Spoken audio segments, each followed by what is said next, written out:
Like once, if you want to really break it down to my last thought, I'm finally gonna have an opportunity to say the things that I want to say.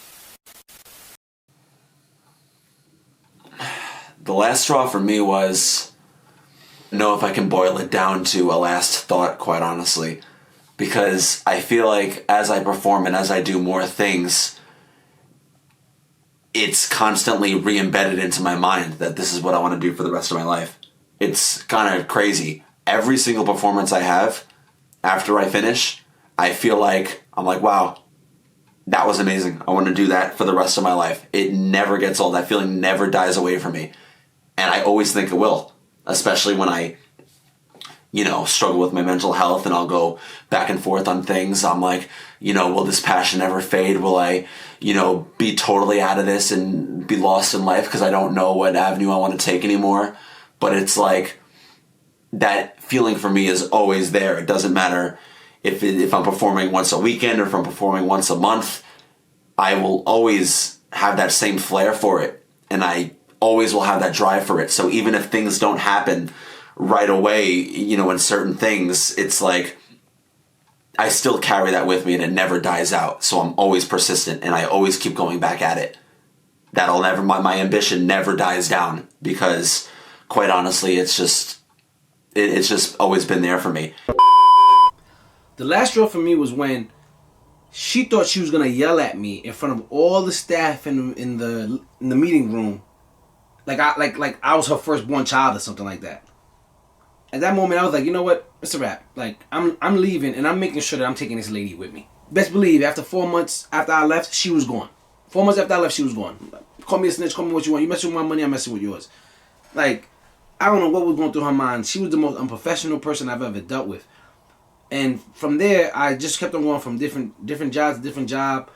And I've always wanted a platform to be able to speak on the things, my experiences in life, and different things like that. And I felt so cornered and like boxed in at all these jobs that I applied to, that I work. And I was rapping at the time.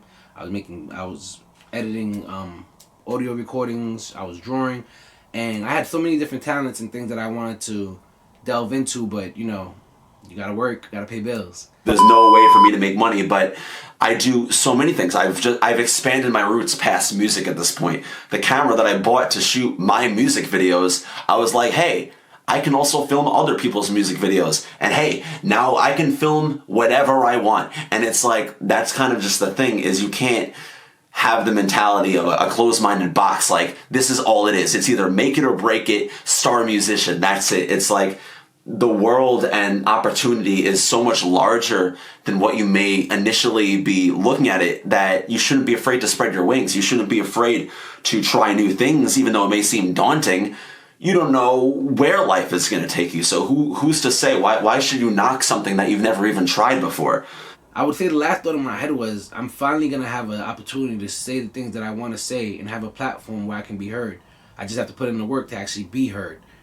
And from there, it was like, the rest was history.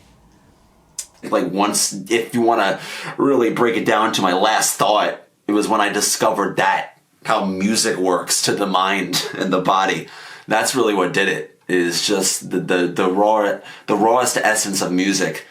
I got it at some point. It just totally clicked, and it clicked for me at a very young age. And since that point, that has been what has always kept me going, is just being able to make beautiful music for people to listen to and for people to dance to and for people to let out their emotions and let out how they truly feel inside.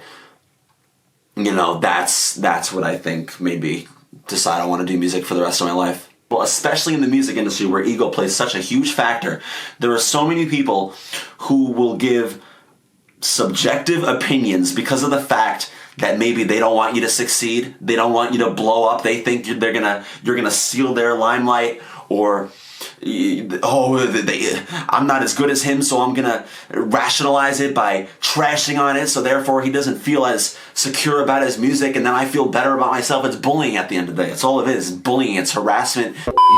It got to a point where it seemed that it was like bullying, or always threatening my job for the most minor infractions, or things that weren't even fractions at all, just things that she just didn't deem that she liked.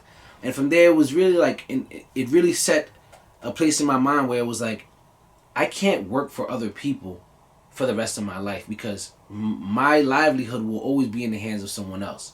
Granted, I'm still working for other people. I work for the hospital now. However, with this podcast and getting it monetized, it's really opening up doors for me and allowing me to meet people and go to events and do different things that I've never done before. And I'm just really grateful that it's the decision that that my friends helped me make, honestly. Because I initially I didn't want to get into podcasting. It wasn't even a thought at that time when I was 27. Podcasting wasn't even a thing really. Like I think Joe Rogan was one of the few people doing it. But yeah, definitely wasn't my idea. I just kind of got thrown into it, and now I'm the one who does all the editing and all that different stuff. I love it. Confident in who you are and be confident in what you love, and there will be no final straw. Stand your ground. That's been my spiel.